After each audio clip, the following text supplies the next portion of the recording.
What is going on, everybody? I hope you guys have enjoyed the first 2 days of free agency because it has been quite an eventful first 2 days of free agency. It's been so eventful that even my Detroit Pistons decided to make a splash. Okay, splash may be overstating it. Maybe just like like when a little baby jumps into the pool and it's like a little tiny splash comes up. That's what the Pistons did yesterday. Because yesterday the Pistons signed former Michigan Wolverine Glenn Robinson III to a 2-year contract and a team option on the second year for $8.3 million. Now, I was quite shocked that the Pistons made a signing on the first day of free agency, because everything that's been said up to this point by Pistons management has been, we're going to let the first wave go away, we're going to let free agency die down a little bit, and then you may see us go after a player that we like or two. We had quite a few free agents that signed before we signed Glenn Robinson. We had DeAndre Jordan, we had Paul George, we had Derrick Rose, we had Jeremy Grant, we had Marco Bellinelli, we had Nick Stauskas, we had Ed Davis, we had Trevor Ariza signed. I mean, we had a lot of free agents signed before, and like all of this happened on the first day, so that's like, it was like crazy throughout the night.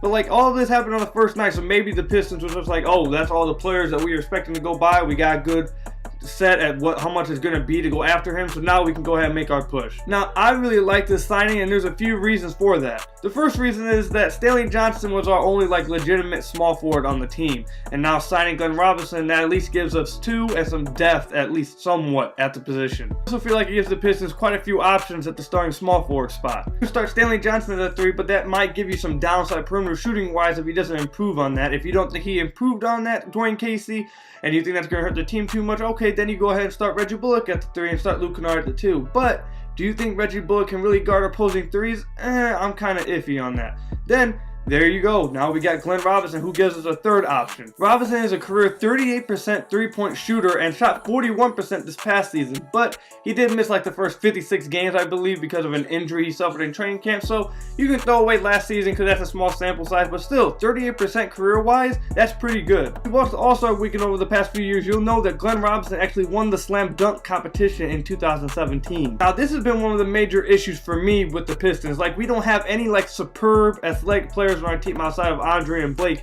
and they're not wing players. We don't have any wing players that are superbly athletic, and getting this guy who's extremely athletic, won a slam dunk competition, and he can shoot threes, I think that's a real big plus for us. And like I said earlier in the video, Reggie Bullock at the small forward position is kind of iffy on defense. Glenn Robinson, however, is 6'7", looks a bit bigger than Reggie Bullock and a bit longer, so he should be pretty good at the small forward position guarding those other small forwards. He's been known to be a pretty nice defender, not a great one, but he's a pretty good 3-and-D player. So overall, I really like this signing. It gives us another small forward next to Stanley Johnson. He's extremely athletic, which is something I think we've needed for a while on the wings.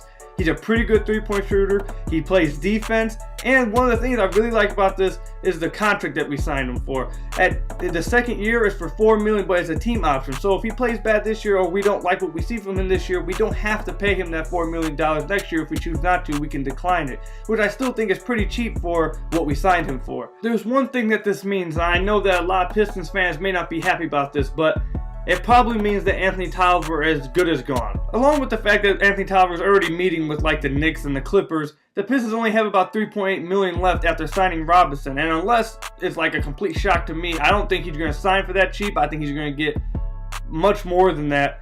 And unless he decides to take a hometown discount because he just likes being in Detroit, I highly doubt that he comes back with us for that much. And while I love Anthony Tolliver, I feel like he's a fan favorite. He did great for us this past season. I wouldn't want him to be off the Pistons. I'd love for him to stay with the Pistons. But if you think about it, it's really time for him to go. For one, we got Henry Ellison, and at some point we have to figure out what's up with this guy. He's really good offensively, but is his defense really that bad to the point you just don't want him in the rotation? Is he an NBA player or not, dude? We have to find out about this guy, and it's about time for him to get his chance. So Anthony Tolliver moving on is not that big of a deal to me. We need to find out about Henry Ellison. Even if you're on the fence about giving Henry Ellison a chance to do something, I mean, I have all my friends in this little Pistons chat that I'm always in.